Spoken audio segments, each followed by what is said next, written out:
Hi friends, welcome to Jaya's garden. இன்றைக்கி வந்து ஃபுல்லாக ஹார்வெஸ்டிங் வீடியோ தாங்க. ஆனால் இவ்வளோ நேரம் வந்து நம்ம வந்து வீடியோ எடுக்கிறத மறந்துட்டோம். இப்போ தான் சரி காமிச்சிடலாம் அப்படின்னு சொல்லிட்டு வீடியோ எடுக்க வந்துட்டேன். என்னென்ன ஹார்வெஸ்ட் பண்ணியிருக்கோம் அப்படின்னு சொல்லி பார்க்கறதுக்கு முன்னாடி ஜெயாஸ் கார்டன் சேனலை சப்ஸ்கிரைப் பண்ணல அப்படின்னா சப்ஸ்கிரைப் பண்ணிக்கோங்க. அப்படியே பக்கத்தில் இருக்கக்கூடிய பெல் ஐக்கானை ஆல் ஆப்ஷன் போட்டு வச்சுக்கோங்க. வாங்க வீடியோக்குள்ளே போகலாம். நிறைய அறுவடை பண்ணிட்டோம். இப்போ மஞ்சள், இது வந்து சேலம் ஒரு சிஸ்டர் தான் நமக்கு அனுப்பி கொடுத்தாங்க. பட் எல்லாமே இன்னும் வந்து 10 மாதம் ஆகலை. ஆனாலும் வந்து நாங்கள் வந்து இது எல்லாத்தையும் முடிக்கணும், கம்ப்ளீட்டாக எல்லாத்தையும் கிளியர் பண்ணலாம் அப்படிங்கிறதுக்காக தான் சேலம் மஞ்சள் அப்படின்னு சொல்லி ஒரு சிஸ்டர் கொடுத்தாங்க. ரொம்பவே ஹெல்த்தியாக வளரும் அப்படின்னு சொன்னாங்க. எவ்வளோ இருக்குது அப்படிங்கிறத தனியாக ஒரு வீடியோவாக போடுறேன். இது வந்து வேறு ஒரு மஞ்சள், எங்கள் ஊரில் உள்ள மஞ்சள் கிழங்க பொங்கலுக்கு வாங்கினதை வச்சேங்க. ஸோ அது ரெண்டையும் இப்போ சேர்த்து வச்சுட்டு எவ்வளோ இருக்குது சொல்லி காமிக்கிறேன். அதை எடுத்துருங்க, நான் அடுத்து என்னென்னு காமிக்கிறேன்.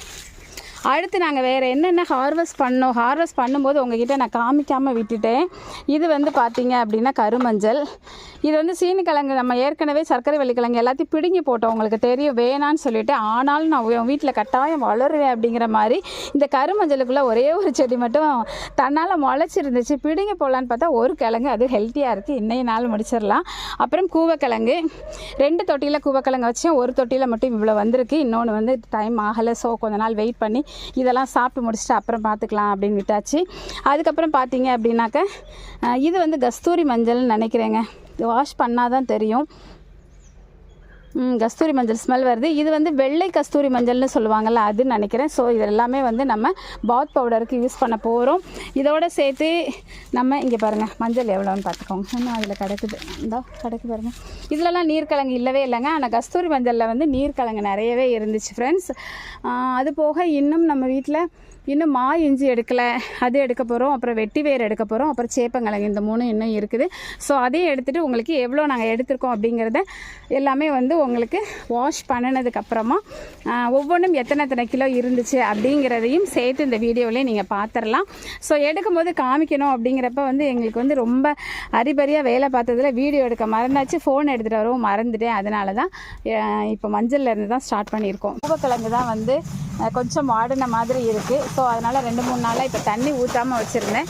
இப்போ நம்ம அதிலேருந்து கிழங்குகள் எதுவும் உருவாயிருக்கா அப்படின்னு சொல்லி பார்க்கலாம். எவ்வளோ நாளில் எடுக்கணும், எப்படி என்ன ஏதுன்னு எதுவுமே எனக்கு தெரியாது. ஸோ அது வந்து சக்ஸஸாக என்னங்கிறத இன்றைக்கி தான் நம்ம பார்க்க போகிறோம். கிழங்கு வந்திருக்கா என்னங்கிறது தெரியல ஃப்ரெண்ட்ஸ். ஒரு அளவாக எடுத்துட்டோம். ஆனால் வந்து ரொம்ப ஹெல்த்தியாக வரல. இன்னும் ஒரு 2-3 மாதம் வெயிட் பண்ணியிருந்துருக்கலாம். ஏன்னா இப்போ தான் லேசாக வந்து காய ஆரம்பிச்சிச்சா. நான் வந்து சரி கிழங்கு ஆயிடுச்சு போல நினச்சிட்டேன். நல்லா பட்டு போய் இலைகள் ஆனதுக்கப்புறம் தான் எடுக்கணும். பட் நான் ஏன் இப்போ எடுத்தேன் அப்படின்னா, இப்போ எல்லா கிழங்குமே அறுவடை பண்ண தான் போகிறோம், 10 மாதம் ஆகலைனாலும். ஏன் அப்படின்னாக்க நம்ம வந்து கொஞ்சம் கொஞ்சமாக தொட்டிகளை ஃப்ரீ பண்ணணும் அப்படின்னாக்க நமக்கு பெயிண்ட் பண்ணதுக்கு ஈஸியாக இருக்கும் அப்படிங்கிறதுனால தான் நாங்கள் எடுத்துட்டோம். ஆனாலுமே இது வந்து நான் அப்புறமா உங்களுக்கு வந்து இன்னொரு வீடியோவாக போட்டு காமிக்கிறேன். ஏன்னா இது அன்எக்ஸ்பெக்டடாக இப்போ எடுக்கிற மாதிரி ஆனதுனால மிஷின் எடுத்துகிட்டு வரல, வாஷ் பண்ணதுக்கு பக்கெட் அதெல்லாம் எடுத்துகிட்டு வராமல் வந்துட்டேன். ஸோ எப்படினாலும் ஒரு கிலோவுக்கு மேலே தான் இருக்குது. நான் வாஷ் பண்ணிவிட்டு இன்னொரு வீடியோவாக உங்களுக்கு எவ்வளோ இருக்குதுன்னு காமிக்கிறேன். இது என்ன கிழங்குன்னு உங்களுக்கு தெரிஞ்சிருக்கும். ஒரு சில கிழங்கு நல்லா மெச்சூர்டாக தான் இருக்குது. கூவக்கிழங்குன்னு சொல்லுவாங்க. இது கேரளாவில் மட்டுமே கிடைக்கக்கூடியது, எங்களுக்கு திருநெல்வேலியிலலாம் கிடைக்காது. அதிகமான மெடிசினல் பெனிஃபிட் உள்ள ஒரு கிழங்கு. அது என்னங்கிறத கூட முடிஞ்சால் உங்களுக்கு அடுத்த இதில் நான் காமிக்கிறேங்க. வெயிலோட வேலை பார்த்ததில் ஃபோன் ஆஃப் ஆகிடுச்சு. உங்ககிட்ட இது எல்லாத்தையும் நம்ம பிடுங்கிறத காமிக்க முடியல. ஸோ பிடுங்கி இங்கே கொண்டு வந்ததை மட்டும் என்னென்ன மஞ்சள் வந்து, ஆனால் இந்த தடவை கொஞ்சம் அறுவடை கம்மி தான். 10 மாதமும் ஆகலை சரிங்களா. ஆனால் நான் எடுத்துகிட்டேன், எல்லாத்தையும் க்ளீன் பண்ணணுங்கிறதுக்காக. இதில் 2 விதமான மஞ்சள் இருக்குது. ஆனால் 2மே வந்து சாப்பாட்டு மஞ்சள் தான். இது வந்து இஞ்சி, இது வந்து வெள்ளை கஸ்தூரி மஞ்சள், இது நார்மல் கஸ்தூரி மஞ்சள், இது சேப்பங்கிழங்கு, அப்புறம் இது வந்து கருமஞ்சள். இது வந்து சேனை நான் போடவே இல்லை. ஆனால் எப்படியோ ஒரே ஒரு சேனை மட்டும் இருந்தது, சின்னதாக இருக்குது. இதெல்லாம் 1 மாதம் கூட ஆகலை. அப்புறம் சீனிக்கிழங்கு ஃபுல்லாக பிடுங்கி போட்டுட்டேன். அதுக்கப்புறம் தன்னால் ஒரே ஒரு கொடி வளர்ந்துருந்தது. அது இப்போ பிடுங்கி போட்டுருவோன்னு பிடுங்குறேன். அது உள்ள இந்த மாதிரி இந்த கலர். இப்படி ஒரு சீனிக்கிழங்கே நான் பார்த்ததில்ல. எல்லாம் என்னென்ன வெயிட் அறுவடைக்கு இருக்குது அப்படிங்கிறத மட்டும் நம்ம இப்போ பார்த்துடலாம் சரிங்களா. எல்லாம் வாஷ் பண்ணி எடுத்துகிட்டு வந்துட்டேன். இந்த இது மட்டும்தான் வாஷ் பண்ணலை. இப்போ நம்ம ஒவ்வொன்றா வெயிட் போட்டுடலாம். சீனிக்கிழங்கு மட்டும் அப்படியே வைக்கிறேன். இதில் ஒரே ஒரு சீனிக்கிழங்கு 125 கிராம் இருக்குது, தன்னால் வளர்ந்துருக்கு. அதுவும் வந்து மஞ்சளுக்குள்ளே வளர்ந்துருந்துச்சுங்க. அப்புறம் சேனைக்கிழங்கு, இது அப்படியே நான் விதையாக தான் பயன்படுத்த போகிறேன். ஏன்னா நம்ம வந்து சேனை வந்து வைக்கவே இல்லை, எப்படி வந்ததுன்னு எனக்கும் ஒன்றும் புரியல.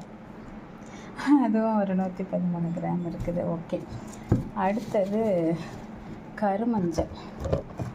இதெல்லாம் அப்படி டைரெக்டாகவே வச்சிடுறேன்.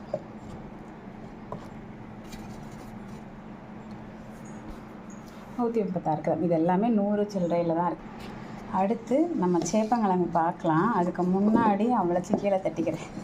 ஏன்னா வெயிட்டு வந்து தட்டு எவ்வளோ வெயிட்டுன்னு பார்க்கணும். தட்டு வந்து 229 கிராம். ஸோ 230ன்னு கணக்கு வச்சுக்கலாம்.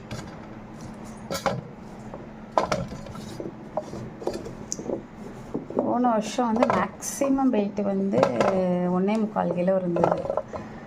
இஞ்சின்னு நினைக்கிறேன். மற்றதெல்லாம் 1.5 அந்த மாதிரி இருந்தது. இந்த வருஷம் சேப்பங்கிழங்கு நான் போடவே இல்லை. தன்னால் ஒரு தொட்டியில் முளைச்சிருது. எப்படியோ ஒரு கிழங்கு விழுந்திருக்கும் போல் சமையல் பண்ணும்போது ஏதோ கம்போஸ்டில். அந்த கிழங்குலேருந்து வந்தது தான். நான் அதை பிடுங்கி போடாமல் அப்படியே ஒரு சின்ன 20 லிட்டர் வாட்டர் கேனில் வச்சது தாங்க. பாருங்க 1264.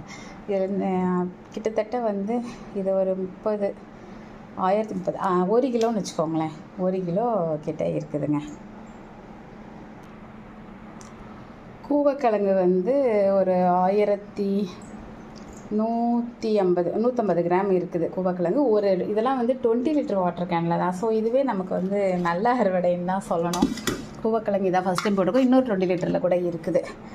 அப்புறம் பூலாங்கிழங்கு, இதுவுமே 1 கிலோ. எல்லாமே இந்த தடவை ஒவ்வொரு கிலோ தான் வந்திருக்கு. போன தடவை 1.25 கிலோ கிட்ட வந்தது. ஸோ 7 மாதத்தில் நம்ம எடுத்திருக்கோம். 7-8 மாதத்தில் எடுத்திருக்கோம். ஸோ அதனால் நமக்கு இது கம்மி. கஸ்தூரி மஞ்சள் அதுவும் வந்து ஒரு 800, 3/4 கிலோவுக்கு கொஞ்சம் கூட. ஸோ எல்லாமே 1 கிலோ அந்த நெருக்கி 1 கிலோ 3/4 கிலோ அந்த மாதிரி வந்திருக்கு. போன தடவை மஞ்சள் வந்து நமக்கு நிறைய 1.25 கிலோ கிட்ட வந்ததுனால நம்ம அதை பொடி பண்ணி வச்சுக்கிட்டோம். கிட்டத்தட்ட ஒரு பாதி வருஷத்தில் ஒரு பாதி நாள் வரைக்கும் எனக்கு அது ஓடிச்சு. அதுக்கப்புறமா தான் நம்ம கடையில் வாங்கினோம். இந்த வருஷம் கம்மியாக இருக்குது. இனி நம்ம போடும்போது கொஞ்சம் முடிஞ்சால் ஒரு பெரிய பேக்கில் ஒரு 15x15 பேக்கில் போட்டோம் அப்படின்னாக்க எல்லாம் ஒரு 2 கிலோ 2.5 கிலோ 3 கிலோ வரைக்கும் எடுக்கலாம் அப்படின்னு நான் நினைக்கிறேன். ஓகே, பார்க்கலாம் என்ன மாதிரி அப்படின்னு சொல்லிட்டு. அது மாதிரி இதுவும் கூட இப்போ பறிச்சிருக்கோம். இது ஒரு எப்படியும் ஒரு 3/4 கிலோ கிட்ட இருக்கும். ஓகே, இந்த அறுவடை உங்களுக்கு பிடிச்சிருக்கா அப்படின்னு சொல்லி சொல்லுங்கள். பிடிச்சிருந்தது அப்படின்னா கண்டிப்பாக ஃப்ரெண்ட்ஸ் அண்ட் ரிலேட்டிவ்க்கு ஷேர் பண்ணுங்கள். மறக்காமல் சேனலை சப்ஸ்கிரைப் பண்ணி சப்போர்ட் பண்ணுங்கள். ஓகேங்களா? ஓகேம்மா, பாய்மா, happy gardening. Take care, bye, see you.